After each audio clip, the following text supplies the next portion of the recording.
it needs to be explained to the world how it happens that a man like George Bush is President of the United States, and that a government that surrounds him, that works with him and for him, is such a danger to humanity. It needs to be explained because most of the people in the world are not going to be able to cope with or deal with the problem presented by George Bush. They will not be able to believe what they are seeing as each war comes down the pike. The next war may be Brazil or India. Maybe after that, Russia and China. They're not going to believe it as it happens to them. They're not going to believe what they see in front of their faces until, perhaps, they are given some evidence to explain what is this? What is George Bush? This is not simply a politician. What are we dealing with here? What I would ask you to do while I'm presenting this material is to try to forget certain kinds of things you may have learned in school. Try to forget left wing and right wing. Try to forget certain things about religion. You can remember God, but try to forget certain things that you might have learned in a university or in some other place about these subjects. Maybe you could remember certain facts about World War II and forget some other facts. And then let us analyze certain things together. I'm asking you to have an open mind, be curious, be skeptical, but remember that there are many things that we don't know. And you'll never learn anything unless you have that attitude, that most of what we need to know, we don't know yet. That's what we have to start with. And our objective has to be, how can we work in time to prevent this awful danger from doing irreparable harm to humanity? The material that I'm going to present is the subject of intensive research that's now going on. It has never before been presented to the public in any form. And there are some very obvious reasons for that, as you'll see.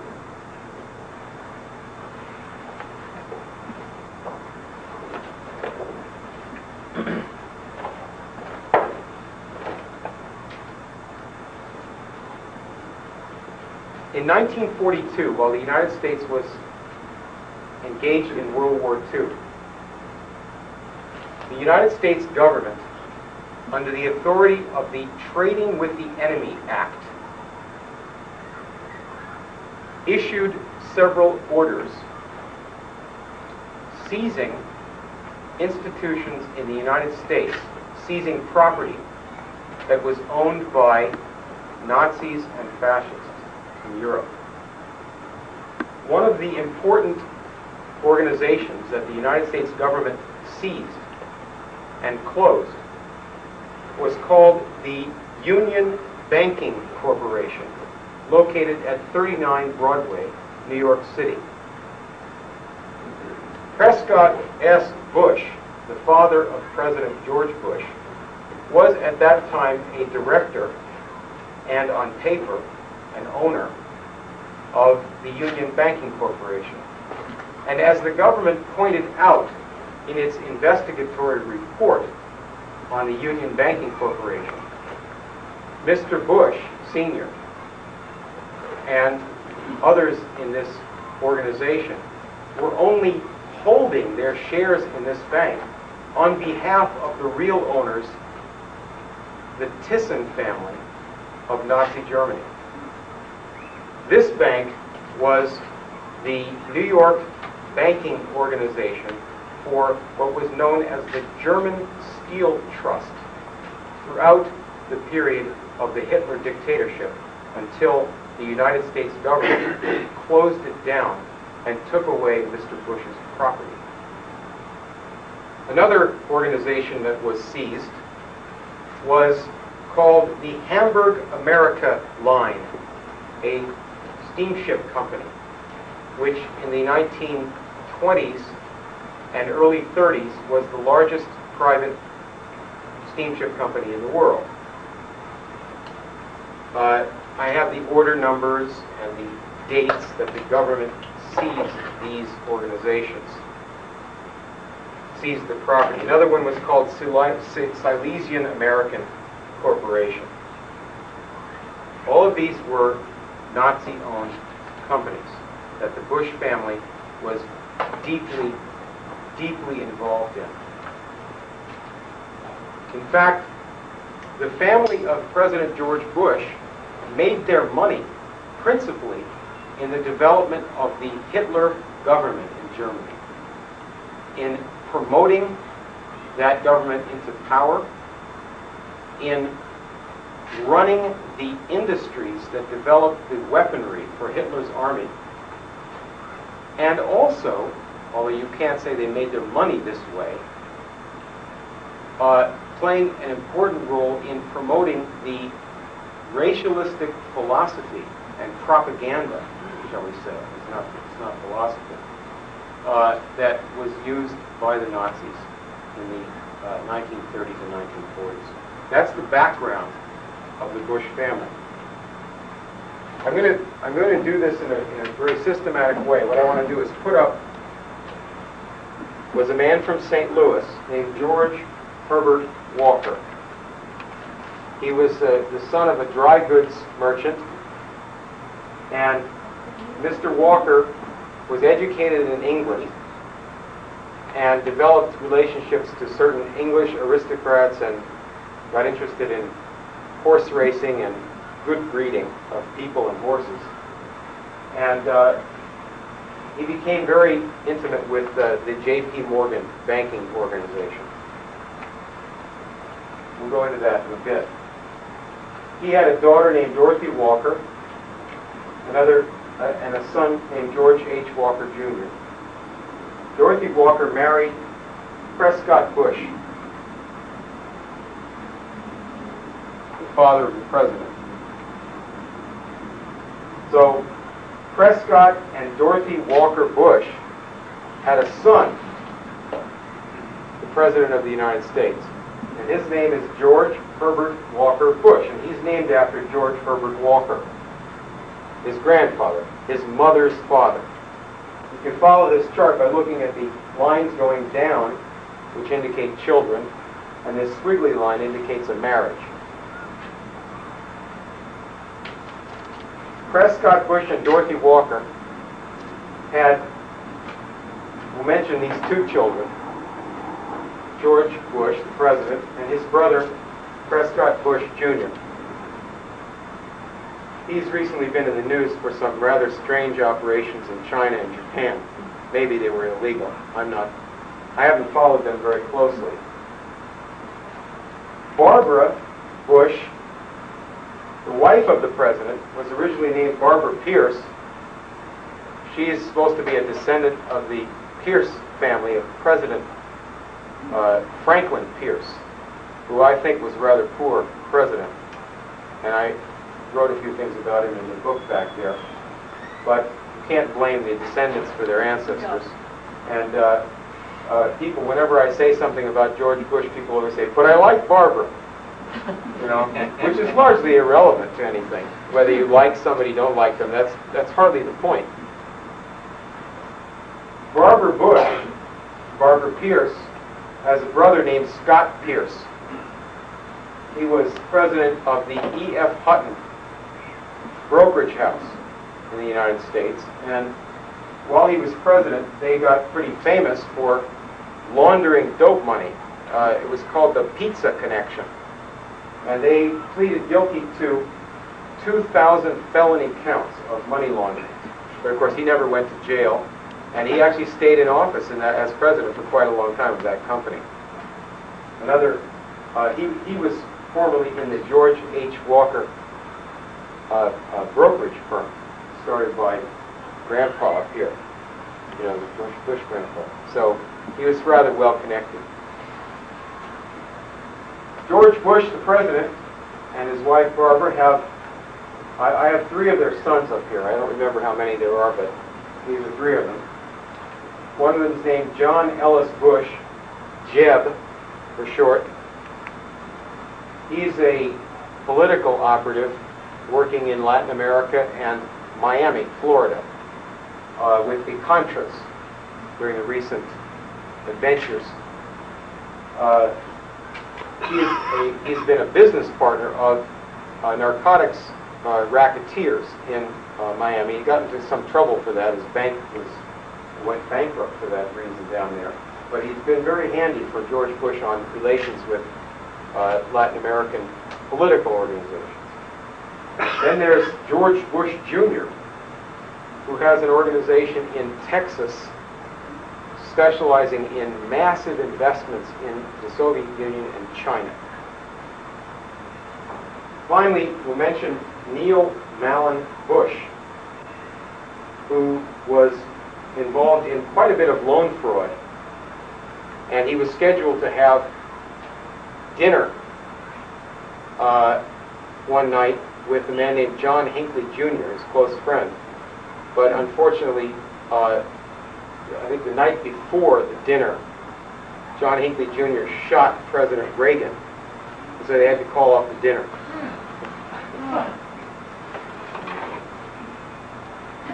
So his dad had to wait a while because Reagan recovered. Yes. The same people that you know about as we talk about Adolf Hitler and other subjects, that yes, these are the very same people that today are running in and out of the White House. Not some other group, not some other Bush, maybe it's a mistake, it's a name mistake or something. No, it's the same people. Named E.H. Harriman, Edward Henry Harriman. He married a woman named Mary Averill, the daughter of a rich railroad owner. And they had at least 4 children, the ones I'm interested in here. They were named E. Roland Harriman, who was called Bunny by his friends, very close friend of Prescott Bush. And then another son was named William Averill Harriman, and he was called Averill for his nickname, it's his middle name. He's a very famous man, Averill Harriman. He was ambassador to Russia in World War II, governor of New York, and primarily a banker. He had a sister named Mary. She married somebody named Rumsey. And another member of the Rumsey family, in fact, the man who controlled the Rumsey family's entire money, was a relative named William J. Donovan, otherwise known as Wild Bill Donovan. He was the director of the first Central Intelligence Agency. He set up the U.S. spy system during World War II, working with British intelligence and under their direction and under their model and under their control. Mr. Harriman was very much in love with just about anything British. So it was a nice match. Then there was another sister named Cordelia, and she married somebody in the Elbridge Gerry family. It's an old American name. Again, you can't blame the person she married for their ancestor. The ancestor was a lot better than he was. But one of their relatives in the Gerry family, a very close relative, was named William Stamps Farish. And he's very closely connected to a place called Auschwitz. We'll get to that a little later. This is the Harriman family. Very important family in American history in the 20th century. He called the Hitler Project. When you talk about World War II, when you think about it, before I put this up, I don't want to distract you. We often think of the results of World War II rather than the origins. We often think of what the Nazis did, rather than who they were and where they came from. We often think of what happened from them rather than what was done all over the world on both sides in World War II.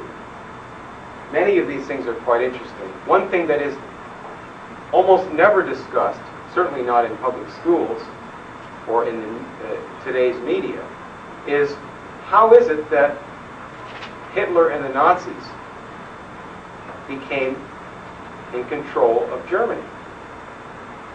Something like the question of how the South was brought to secede from the Union. It was a similar question. Often the question is answered, well, those people are like that. Southerners want to secede from the Union, which doesn't pay any attention to the fact that there was an actual political movement whose objective was to try to break up the United States. And they were pretty radical people, and they were in opposition to most of the other people for most of the time until they got the right circumstances to get the big crisis and break up the country. Not all the slave owners wanted to secede, for example. Same thing over in Germany. More so, because in Germany, like any other country in Europe, is part of the international community. And you had a republic in the 1920s. In 1933, Hitler and his thugs took over that country. How'd that happen? Well, some people after the war said, well, this is because Germans are like that. Some of the people who said that played a very interesting role in bringing the result of that. The most powerful banker in the world in the period before World War II was named Montague Norman. Montague Cullet Norman. He was the governor of the Bank of England from 1920 until 1944. His grandfather had also been governor of the Bank of England. And they were part of a family firm called Brown Brothers.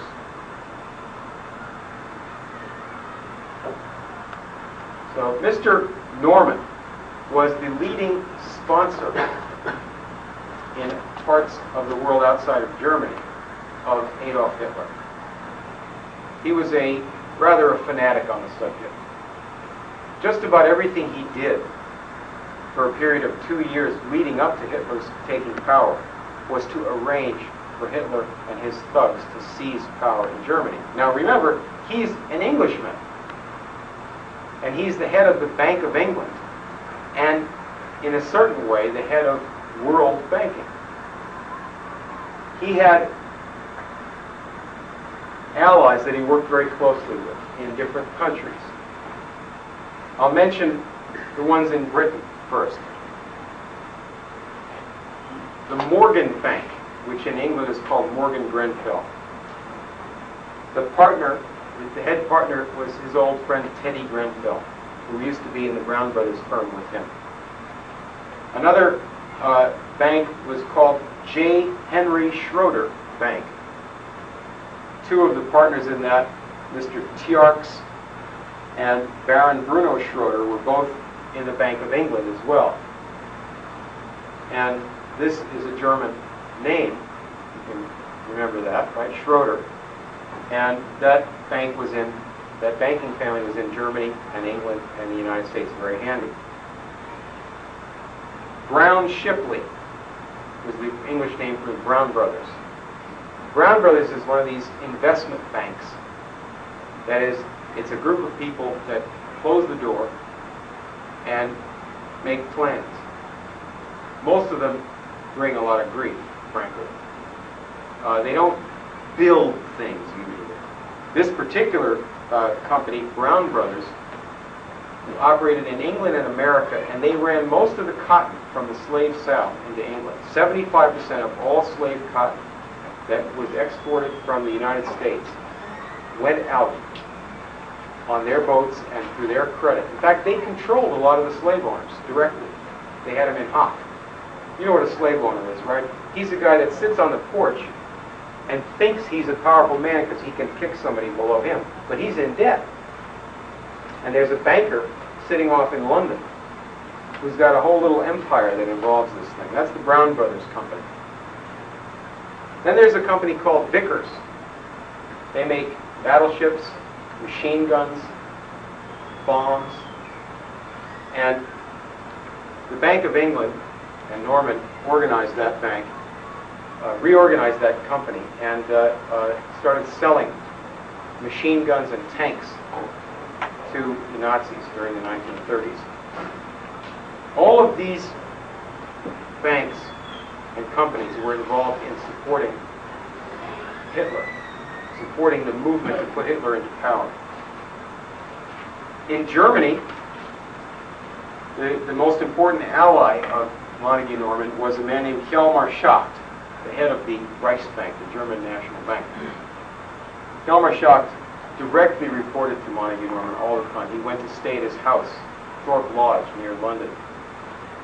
And they would meet about once a month, all throughout the time leading up to Hitler's takeover and beyond for years and years and years. And Montague Norman and Hjalmar Schacht would plan the budget for Nazi Germany together. Another person in Germany that was very important to this banking empire was named Kurt von Schroeder in this family, Schroeder family. He was a delegate from Germany to the Bank for International Settlements. He used to go between Germany and Switzerland. And a lot of these guys would meet in Switzerland to plan their shenanigans. He was also a general in the SS, Hitler's private army. And he was the treasurer for the SS support organization. So he collected the money to help promote a 300,000-man private army for Hitler before Hitler was dictator. All right? Very important. And in the United States, and these are all of the intimate personal allies of Montague Norman. In the United States, of course, he had to go to see the New York Federal Reserve chief, Benjamin Strong, and the guy that succeeded him. At the J.P. Morgan firm, which is part of this British firm, the particular partner that he worked with is Thomas Lamont. In 1931, the Harriman family merged with the Brown Brothers Company, and they had this Brown Brothers Harriman firm. And his collaborator over in New York was named Thatcher Brown. And then finally, there's another New York bank named Schroeder Rockefeller. Another name for the same organization was J. Henry Schroeder Bank, just like in England. Among the partners of this Nazi organization were Allen Dulles, later the head of the Central Intelligence Agency, Kurt Schroeder, Bruno Schroeder, and Rudolf Schroeder. So what I want to get you to have a sense of is that this is an international group. Some are German, some are English, some are American. What's their point of view? They do have a point of view. We'll get into that a little bit later. But they definitely have a point of view. They're not in it for the money. There's a crisis in the world. They're losing their money in the Depression. Stock crash, 1929. Banks starting to collapse. State and city governments not able to function. Boy, that sounds good. They get a crisis. And they say, well, how will we solve this crisis? How about if we cut services? Shut down some unions. Cut off people, old people. How about if we get the public to start thinking in terms of killing some of these old people or sick people or what have you? But what about Hitler? He's a tough guy. He's a big faker. You need somebody like that to accomplish that kind of, to be tough, right? As long as he's under control.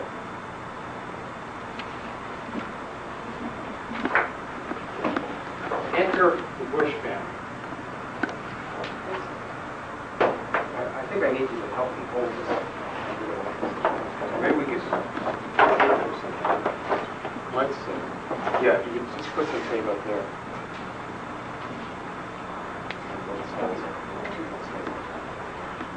That's fine. That's good. No, no. Just all right. On this chart, which you can look at later and you can ask questions about, I don't expect you to memorize anything. I want you to try to get an idea of what was going on, because it's very different from what people have heard about.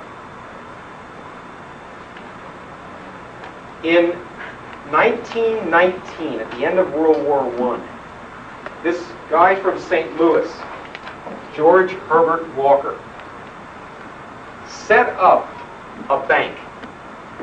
It was called W.A. Harriman and Company. It was set up because this guy, Averill Harriman, came out here to St. Louis and said, would you please set up a bank for me? I know you're connected to people even more powerful than I am. I only have $100 million in my account. I know you're connected to $1 billion. And we're going to do some big things. And in fact, the guys that I want you to get the money from authorized me to come out here. So Harriman, in a certain way, is not at the top of the totem pole. So George Herbert Walker moved to New York with a summer home in Kennebunkport, Maine, that his father had had. That's where the Bush family got their house. Because his dad had that home over there from a long time, from the 1800s, almost from slavery days. George Herbert Walker became the president of this bank and the founder of it. And his son-in-law, Prescott Bush, became the vice president of the bank. Averill Harriman went off to Berlin, and this bank now had offices in New York and Berlin by 1922. Now, when did Hitler take over Germany? 1933. Ooh, they're in there a long time before. 1922. Nobody ever heard of Nazism.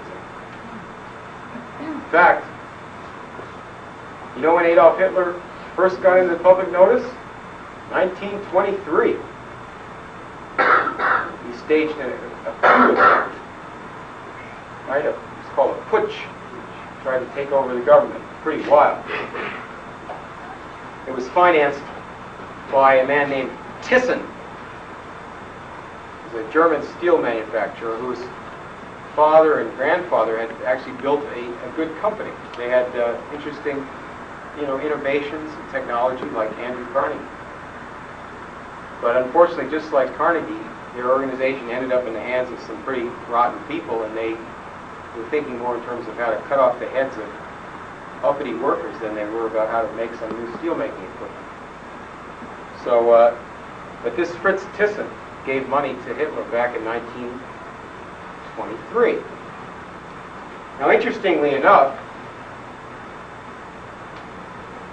Fritz Thyssen had a bank in New York City.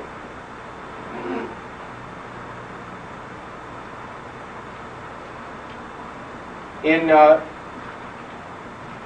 1931, as the Depression started, this W.A. Harriman Bank merged with Brown Brothers, the old slavery days banking firm, because they were out of money. And these guys had a lot of money. So they merged, they set up what was called Brown Brothers Harriman, which today is one of the biggest banks in the world. It's a private investment bank, which means they don't have to file a report with the government about what they do. They have a skyscraper in New York, their own skyscraper. And it's run by partners, not by stockholders. And they meet in a very fancy room and they plan what they're going to do with one country or another. Thatcher Brown was a senior partner of that. Old friend, possibly dead mate of Montague Norman. And Prescott Bush, after this merger, became senior managing partner in New York. So he was the managing partner of this firm. He had been vice president and day-to-day manager of the previous firm. He was also, and we're talking about the father of President George Bush now, Prescott Bush.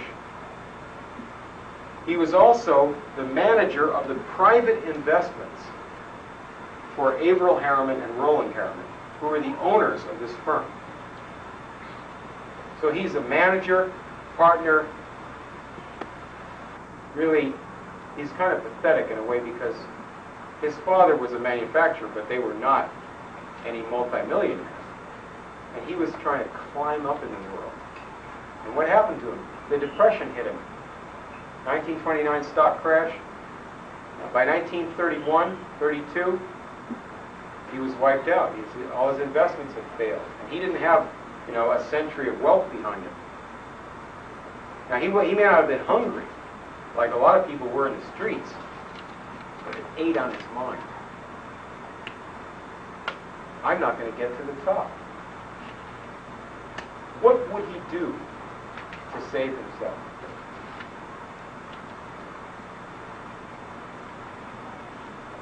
There was a private organization called the Harriman 15 Corporation, and George Herbert Walker was president of that, and Prescott Bush was manager and director. All right, there are three very important operations going on in Germany before and during the Nazi period. The most important is called the German Steel Trust, Vereinigte Stahlwerke, set up in 1926 by a Wall Street bank named Dillon Reed. This company had, throughout the 1920s, Fritz Thyssen had from earlier, and then this trust that he was the head of had their own bank in England called Union Banking Corporation. Prescott Bush was the director of that. And Fritz Thyssen was the leading financier of Hitler and also fundraiser for Hitler, among other businessmen. They had a bank in Holland that they used to put a lot of their dirty money in to hide what they were trying to do. But the U.S. Congress did some useful investigations at the end of the war and brought out some of these banking relationships. Then there was the largest shipping company in the world, the Hamburg America Line. And George Herbert Walker, the St. Louis guy, grandfather of President Bush, arranged back at the end of World War I to have Mr. Harriman take over this German company. They did a trick. In World War I, the U.S. government seized all the ships belonging to the Hamburg American private company. And Mr. Harriman ended up owning those ships somehow. I never found out how he got them. Must have got them cheap, though. So George Walker, George Bush's grandfather, he's named after, said, okay, I got credit from Morgan, I got a lot of money here, and we've got a lot of ships. Stolen fair and square. You guys want to get back in business as a shipping company? Get your ships back, but Harriman owns half the company. So at this point, the bank, W.A. Harriman and Company, George Herbert Walker president, becomes the manager of all North American operations for Hamburg America Line. They hold shares in the Hamburg America Company in Germany. And those shares are held by the American Ship and Commerce Company, of which George Walker was founder and director. Beginning to get an idea, there's a little bit of involvement here, right? Then there's a guy named Frederick Flick, who was a German steel manufacturer, who was a partner in the German Steel Trust. He also had operations in Poland, and that spread between Poland and Germany in the area called Silesia. And this Silesian steel was a partnership between Harriman and Flick. Flick owned 2/3 and Harriman organization owned 1/3. This whole partnership was managed by George Walker and Prescott Bush. What they did is they owned about 45% of the steel making in Poland, and they would the Nazis would take this is before the Nazis invaded Poland. They would work people there at fairly low wages and export the steel to Germany, and they wouldn't pay taxes in Poland. And Harriman and Bush and Walker were co-owners of that with the Nazis. And the Poles got very upset about that after a little while. They said, well, you guys at least ought to pay taxes on this. And there was a big flap about that. And Prescott Bush sent a letter down to Averell Harriman, who was off somewhere, because Prescott Bush was running the organization day to day. Said the Poles are getting upset about what we and the Nazis are doing over there. Use some influence with the ambassador. Now, these are, as you can tell, pretty important. The people that make the steel, the people that run the goods all over the world, and this is another aspect of the steel making.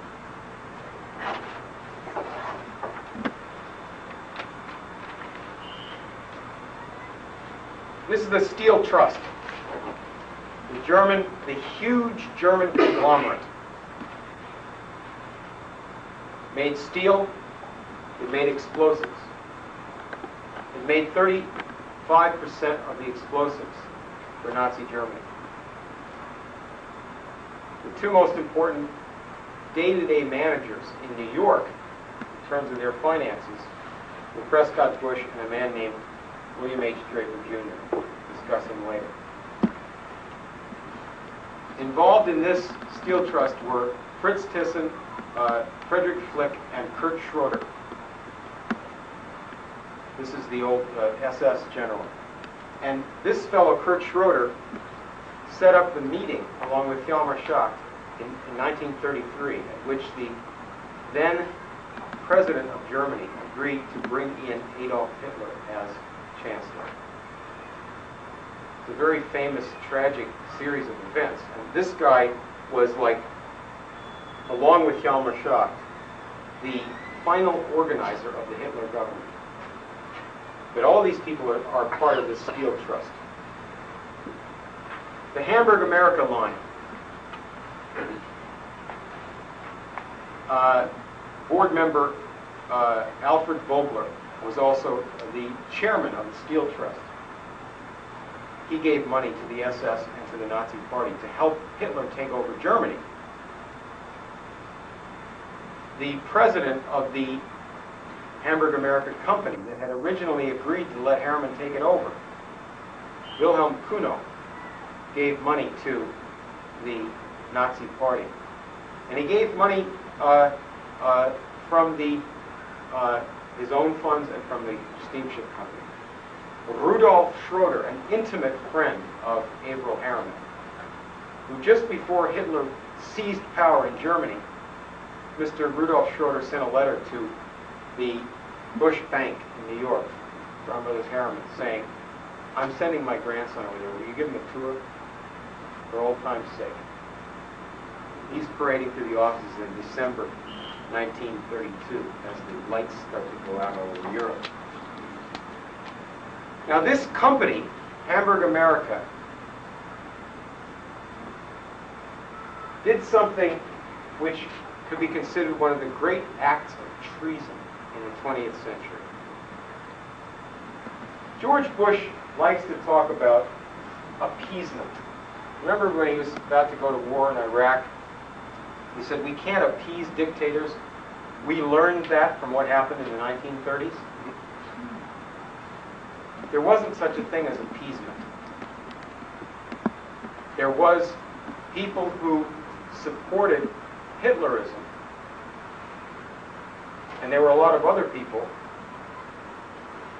who had various opinions, but the people that are called the appeasers are the ones that promoted Hitler. This company played a crucial role in this.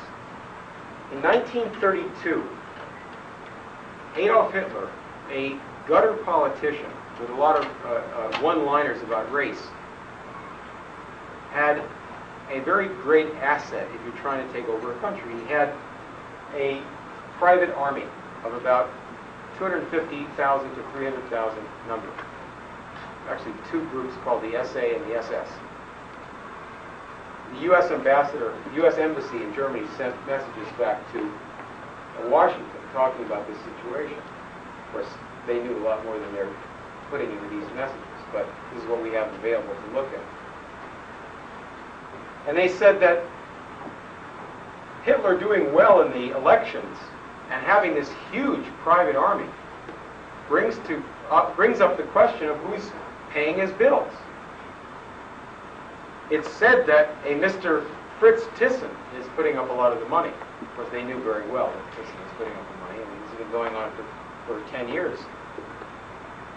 They said also the government of Germany, the Republic of Germany, just tried to crack down on Hitler's private army. They tried to force them to put down their guns because they weren't legal.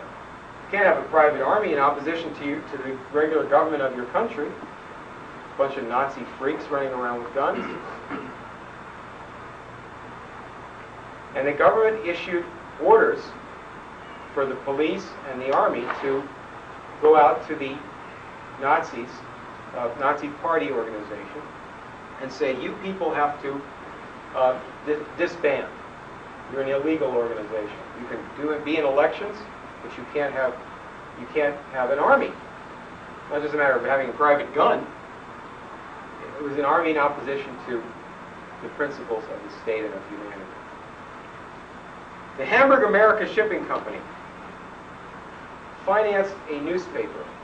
This is what our embassy in Germany reported back to the State Department. And the propaganda that they financed attacked the German government for having the nerve to try to compel Hitler's private army to disband. They took the side of Hitler's terrorists against the legitimate government of Germany at a crucial moment in history.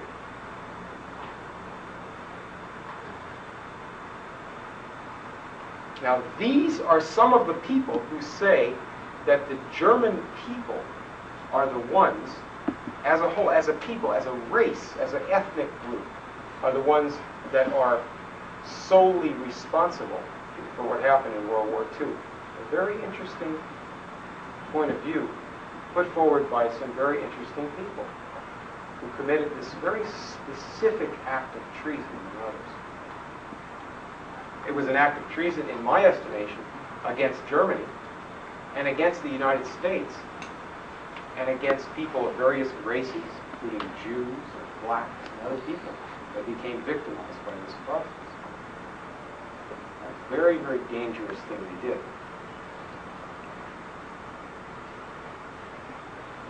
Then there was a company called IG Farben, or IG Farben, as we pronounce these letters in English.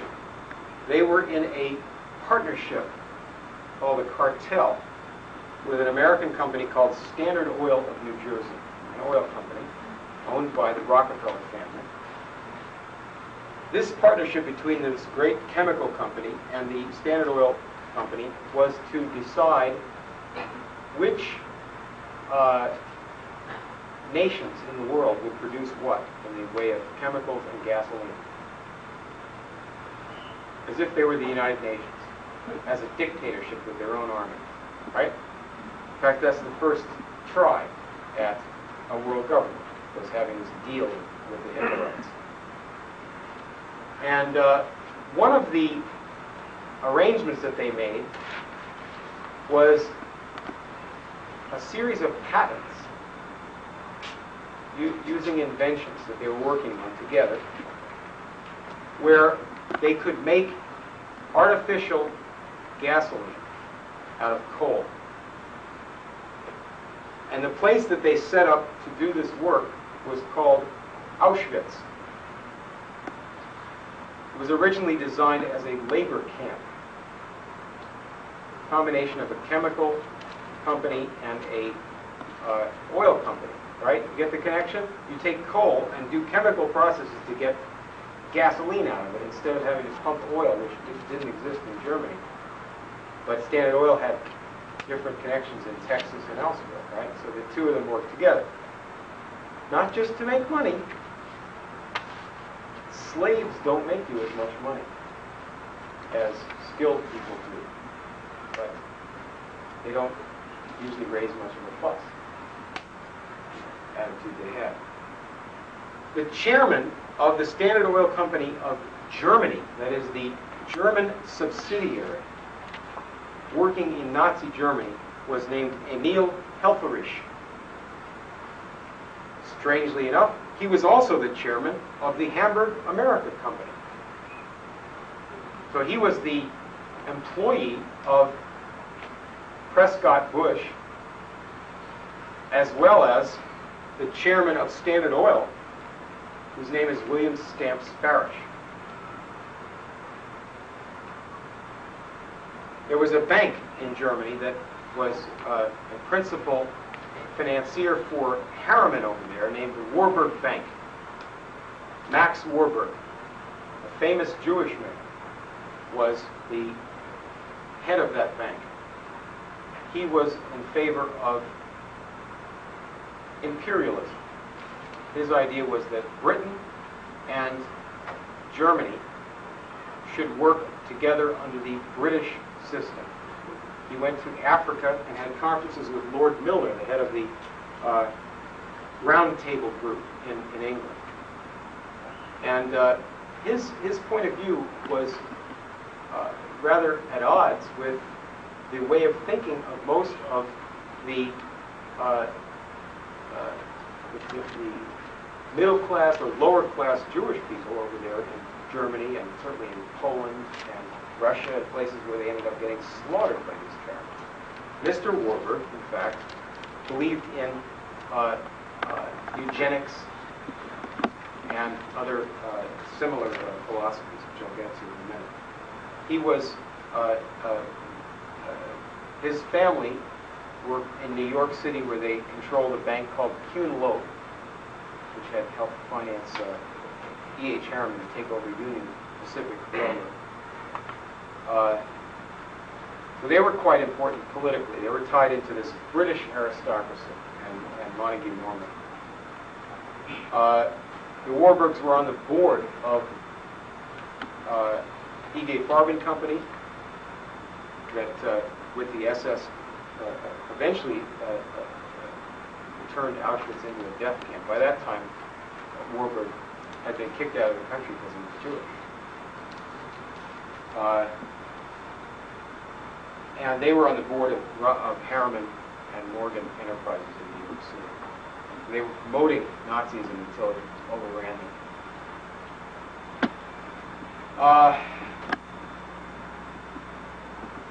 So, just to wrap it up here, what happened at Auschwitz was that they first began working people as a labor camp, prisoners and captives and various lesser races by their estimation, and then killing the ones that couldn't work. And eventually they used it as a mass death camp, just killed off Jews and gypsies.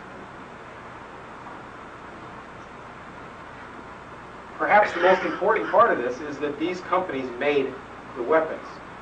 Because without the weapons, all the rest of this doesn't mean that much. Noticeably ancillary to Krupp's. That's true.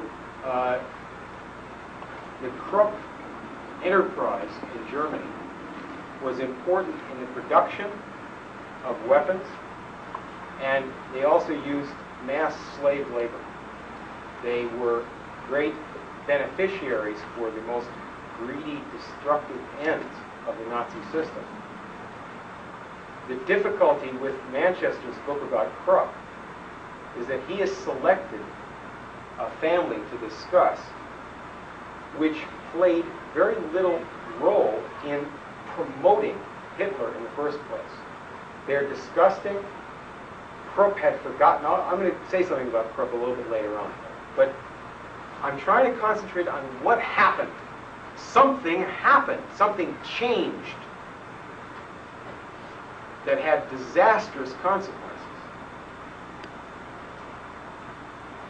So the Steel Trust produced about half of the steel, a little bit less than half the steel. Things like heavy plate for battleships and submarines, wires, 35% of the explosives for Nazi Germany. And together with IG Farben, these are the two largest industrial enterprises in Germany.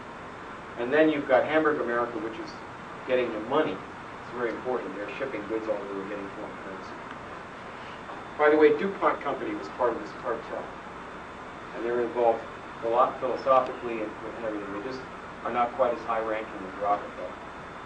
But they're an equal partner in terms of their participation. And then I'm sort of halfway through. Name is Dillon Reed. Now, Clarence Dillon was a Jewish man from Texas. And apparently he didn't like Jews very much. He went to Harvard, changed his name from Katowski or something like that to, what was it? Lepofsky. Oh, you know the story, right? Yeah. Okay. And he went down to Wall Street. He became an Episcopalian and set up a banking firm, Dillon Reed. It's not even his real name. And that banking firm wouldn't hire Jews. They discriminated. And it was all these Aryans that they hired, right? Blonde-headed, strutting around. One of them was named William H. Draper. And in 1926, Dillon Reed was in the business of trying to put a lot of money to work somewhere. It was a big time for stocks, hot stocks, you know. And J.P. Morgan, which is the bank for the British Royal Crown in America, was in charge of telling every other bank where they could put their money. And it was decided that Dillon Reed should put their money in Germany. It was decided by Thomas Lamont of J.P. Morgan. And this guy Draper got to be in charge of this account. But hey, what they did is they went over to Germany and they made arrangements to set up the Vereinigte Stahlwerke. This bank in New York set it up under the supervision of J.P. Morgan and the Bank of England, Montague Norman. Now that's not in Manchester's book. He's telling you all about the German Nazis. Germany was an occupied country between World War I and the time that Hitler took it over. Then it became occupied by Hitler. And after that it became half occupied by Stalin. So it's had a lot of rough times there. Okay. Born. Good birth. And it's the idea, it comes from the idea of aristocracy, which says that some people have better blood than others. Some people have better genes than others. And that's expressed in different ways. They're more polite, they have more money, they have the right skin color, they have the right religion, they belong to the right clubs, they ride the right kind of horses, they commit the right kind of crimes as opposed to the wrong kind of crimes. And it would be better if the other people weren't born at all. We're called defective. Now, there are many people in the world who are defective. Let's face the fact. There are a lot of people that are dangerous, criminals, people with guns, drug addicts, crazy people, people that beat their wives, people that beat their parents. They're human. Usually something happened to them while they were alive. Maybe something happened in the womb. But don't blame it on their blood. Don't blame it on their genetics, because they're your cousin, whoever they are. So this is based on a theory that's completely fallacious and it goes against the entire idea of civilization. In Genesis, you have the idea of Adam and Eve being the common parents of mankind. And that's not just a fable. That is the basic notion of civilization. Because if you're not related to these other people out here in the audience, let alone these other people in these other countries, and if God isn't your father, which is maybe complicates it a little bit, but if you don't have those things, then you might tend to become a little bit uncivilized to your neighbors. Complicated. In 1766, finally died in 1834. He was a teacher in a college in England for the East India Company. And he became famous for saying in his books and his classes, where he taught the British Army officers and the ones who went off to India, saying that the reason people in India were poor, or in England for that matter, was because there were too many of them. And it would be better if they died or hadn't been born. So that their poverty was caused by their existence. It had nothing to do with the policy of the British government or of the East India Company, his employers, who went off to India and stole everything they could, closed all the factories down, made them grow opium instead. Now, he wrote books about the theory of population, called the Malthusian theory, that there will always be more people born in a rising curve, curving geometrically, compared to the amount of food that's available, which only rises arithmetically. Because there's only so much good land, right? You use up the good land first, and then you have to use bad land that doesn't grow good crops. Of course, that doesn't have to be true, but what does that matter? In fact, people always use the worst land first, because it takes more money and know-how to use better land. Study history, look it up a little bit. But truth doesn't bother these people because there's something else going on besides his words in his books. What was going on was this British adventure in India, for which company he was an employee. They were introducing a new form of slavery into the world, the British Empire in India. And that was what was going on, and that's really what he's talking about. Part of the results of what he did was the setting up of workhouses for the poor in England. Because, you know, charity only makes the matters worse. If you treat the poor people too kindly, why, they'll just have babies. Better to treat them in a bad way and let them die, so that the poor children aren't born and become, miserable people. He had a disciple whose name was Charles Darwin. Charles Darwin was born in 1809, died in 1882.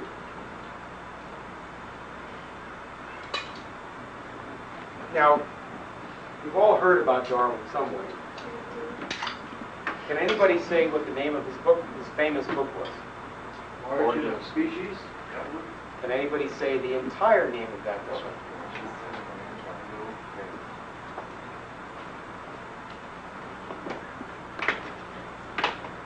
Better not to have censorship. Better just to see the whole name. That's why footnotes are good.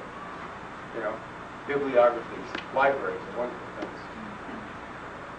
The name of the book, which was published in 1859, was Origin of Species by Means of Natural Selection, or the Preservation of Favored Races in the Struggle for Life. That's the name of the book, written by Charles Darwin. What's that? I said, I have a book and I got to look at it, and I don't think it's good. Why don't you look at it? Is it a late edition or what? I don't know. Look it up in the encyclopedia. Somehow, find out about it. Published in 1859. Now, Darwin is most famous for something that he didn't do at all. He's famous as the inventor of dinosaurs and of evolution. That is, it's supposed to be the fact that before Darwin, everybody thought that man came into existence in one instant, 4,000 years before, according to the Bible, according to a literal reading, somebody's literal reading in the Bible. And that Darwin overthrew that theory and used dinosaur bones to prove it. Now this is just not true, and he didn't claim that himself. What happened was there was a phony debate in England by the Church of England. They said, if what Mr. Darwin is saying about evolution is true, that proves there's no God. If there was previous history before, 4000 BC, that proves there's no God. I don't think it proves any such thing, but it was a badly conceived debate. Darwin actually wrote about what he said was the way that nature changed. Why does nature change? Why do new species come about? Why do animals change from generation to generation? And how did he account for that change? He said that, well, it's sort of like what happens in the business world.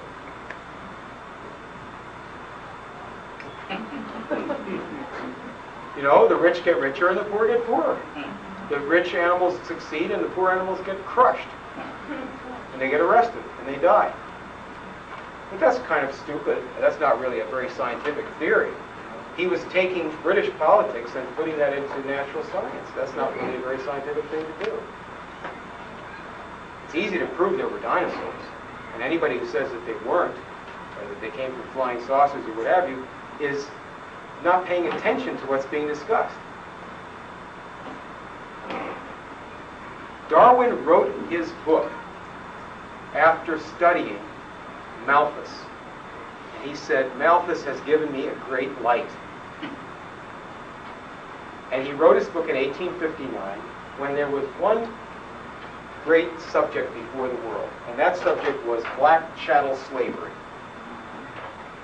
It was the most violently argued about, most important subject at the time in the world.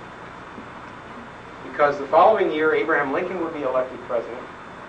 The British would give guns and ammunition and money to the slave owners' rebellion in their last attempt to physically break up the United States.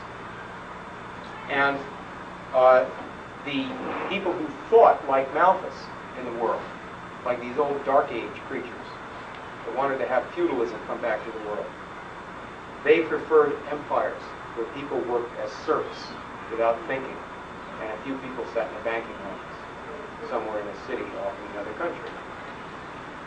Darwin was on the side of the Southern Confederacy in the U.S. Civil War. Now, most people in England were not.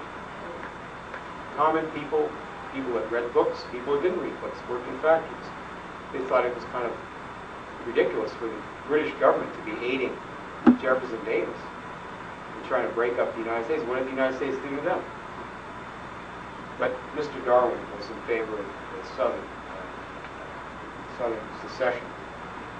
In the next great improvement in this theory was launched by Arthur Gobineau, a Frenchman who lived from 1816 to 82. He introduced a new element in this. He said that the blacks and the other inferior races were in competition with something that he called Aryans. He said this was a race which had was actually fair-haired people that lived in different countries in the world, and they were the true aristocracy. If you weren't an Aryan, you were nothing. You weren't really good. So it was a very kind of romantic point of view, but importantly, it also related to this black question in the United States. France had, the French imperialists had a lot of interest in having slave colonies in Mexico, and also designs on Africa, even after the slave trade had been ended. There wasn't like everybody, there wasn't everybody in France that thought like that. There was especially some real lunatics like that. The next great advance was Houston Stewart Chamberlain, the son of a man named Neville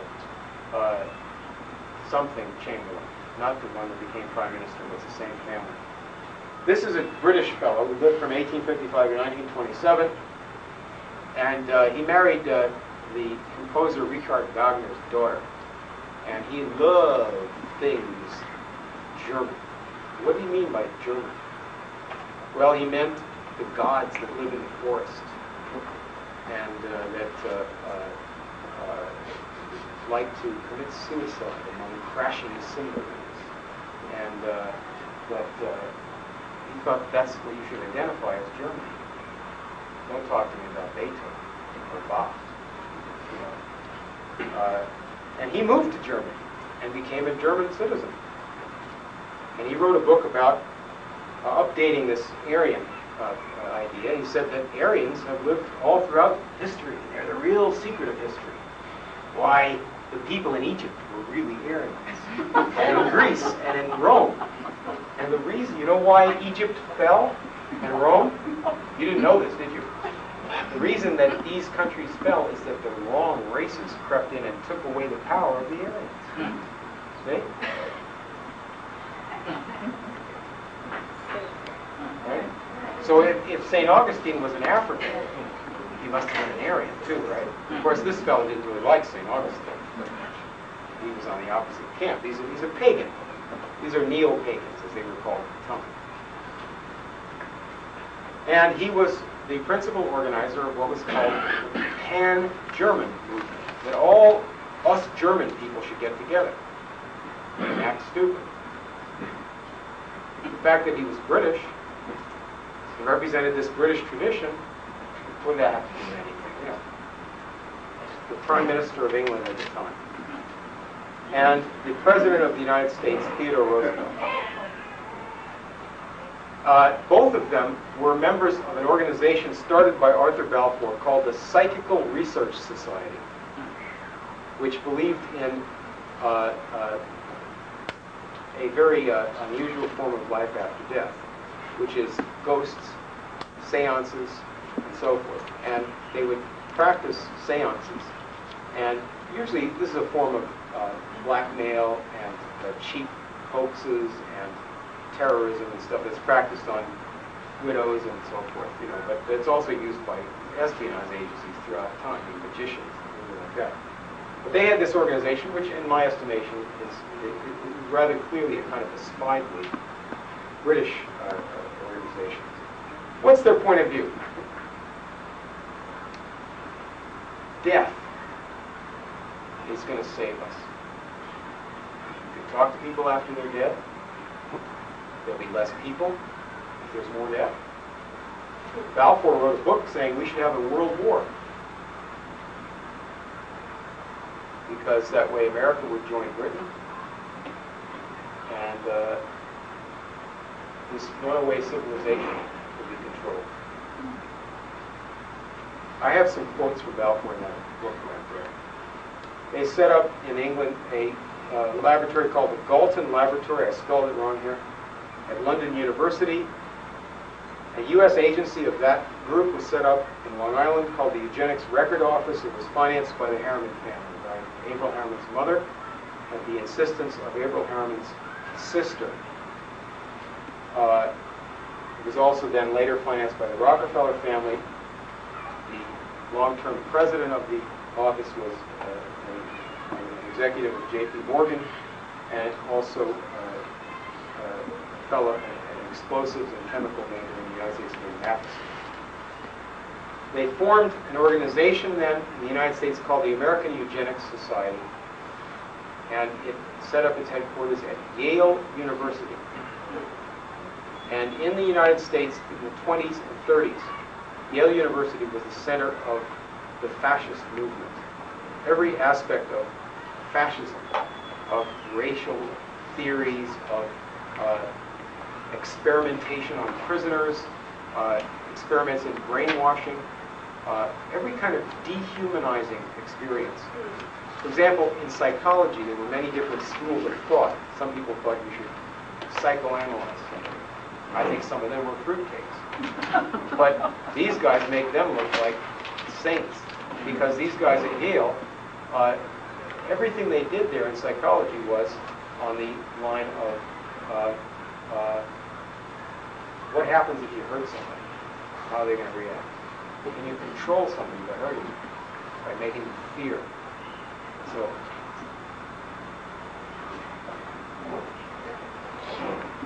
the Yale University is a center of the Bush family from the time of the 1920s, and Prescott Bush became a trustee and one of the most important directors of the university.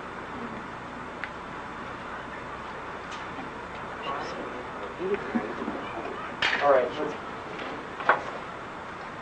There was a famous meeting held in New York City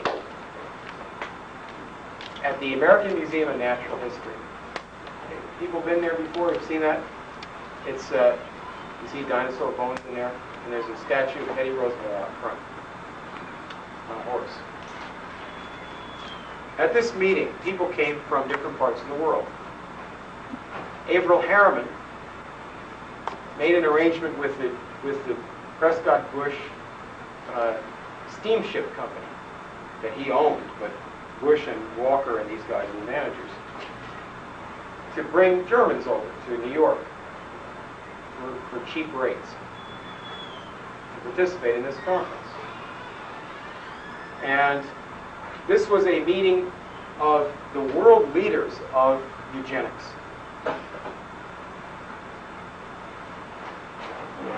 Now, the story that you get after World War II is that there was two different things. There was eugenics, or the way these crazy aristocrats thought in those days, the ones that were racist but they were sort of gentlemen. They thought one way, and then you had Hitler and the Nazis who were racist, and they killed the Jews. But really, that's not the way it was. You have to look at the primary sources, read what they said, read what they did, see what they did. Look at the proceedings of this meeting, which are available in many libraries. The primary concern of this meeting was Negroes. And they had a guy who came to this meeting from Virginia named W.A. Plecker. He's a real pathetic character. He was the commissioner of vital statistics in Virginia. Came up to New York. Of course, Harriman lived down in Virginia, even though he had his banking office in New York. He'd like to ride to the foxhounds, you see. They do that well in Virginia. And Plecker came up to this meeting and he said, I keep records in Virginia on every family in Virginia, race records. And he would often send letters to mothers that just had a child, and he'd say, try to register that child as white, because I know that 5 generations back you had a Negro or Indian. And often he was bluffing, because he didn't have such records, but he got out of rumor or something. Now, unfortunately for his way of thinking, I mean, although it was very bad in Virginia in many ways, people kept having children and marrying and making love and doing all kinds of things that were not consulting him at all. But in any case, there's a fellow down there writing a life story of this pathetic character. He came up. There were exhibits about the intelligence of different races on display at this meeting. You see them in the proceedings. And they'd show you the most intelligent ethnic group or race, and then the lowest intelligent. Guess which one's the lowest? The Negro. Actually, as it turned out, it wasn't the English that got on the top. By any measurement, they couldn't force it somehow. Right? Well, what was the measurement? You know what the measurement was? How many patents were owned by different members of these different groups. That's basic intelligence. Now, the fact is that the intelligence test, per se, is completely fraudulent. The whole concept of intelligence is totally fraudulent. Right. There is definitely an impairment of native intelligence by severe brain damage. Even the most severe brain damage can be overcome in some ways. Even a child born without a brain, but only a brain stem, can have intelligence that could even possibly be increased. This thing is almost virtually unknown. We don't know beans about how that works physically. And all these people are total fakers, these psychologists that are dealing with these things. They have another agenda. It's completely fake. It has something entirely different to do with politics than they're discussing. The whole idea of IQ is completely false. There's no bearing on anything at all. I'm not going to tell you how it works really. I'm just telling you what doesn't work. Because I don't know how it really works really. I know that if you love a child and give them a lot of stimulation and things that challenge them, you might get a good result. All right. Now, at this meeting, Averil Harriman's sister was in charge of entertainment. Old George Walker used to take Sis and Mom out to the races all the time. They owned a lot of racehorses. They learned about breeding humans by how they bred horses, they thought. And this meeting was dedicated to the memory of old Mrs. Harriman, the mother of Averil Harriman, who had given the money to set up this whole movement.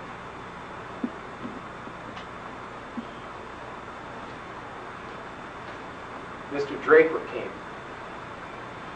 Mr. Draper was the